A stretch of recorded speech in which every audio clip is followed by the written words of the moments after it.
এবার পাগলের মতো দৌড়াতে দৌড়াতে আল্লাহর নবী নূহ আলাইহিস সালামের কাছে যেয়ে বলবে, ইয়া নবী আল্লাহ নূহ, আপনি আল্লাহর প্রিয় বান্দা, প্রিয় রাসূল, দেখেন আমাদের কি দশা, ঘামতে ঘামতে সে জমিনে প্রথম রাসূল।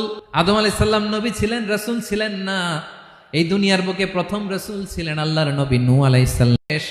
জমিনটা তামার জমিন, সূর্যটা মাথার কাছে, কি করবো আর পারি না, ঘামতে ঘামতে আর কত ঘামবো, কত দাঁড়িয়ে থাকবো। আল্লাহরে যে বলেন বিচার যেন শুরু করে। নূহ আলাইহিস সালাম বলবেন, আমিও পারবো না, আমিও পারবো না, আমি আমার ছেলের জন্য এক কথা বলে ভুল করে ফেলছি। যখন মহাপ্লাবন হবে আমি বললাম, আল্লাহ আমার কলিজার টুকরা সন্তান রে বাঁচান। আল্লাহ বললেন, ও নূহ, সে তোমার সন্তান না, কারণ সে ঈমান আনে নাই, সে পাহাড়ের উপর দাঁড়িয়েছে, দেখি কেমনে সে বাঁচে। ওই যে আমি একটা না বুঝে আবদার করেছি, আল্লাহ আমার উপর রেগে গিয়েছিলেন।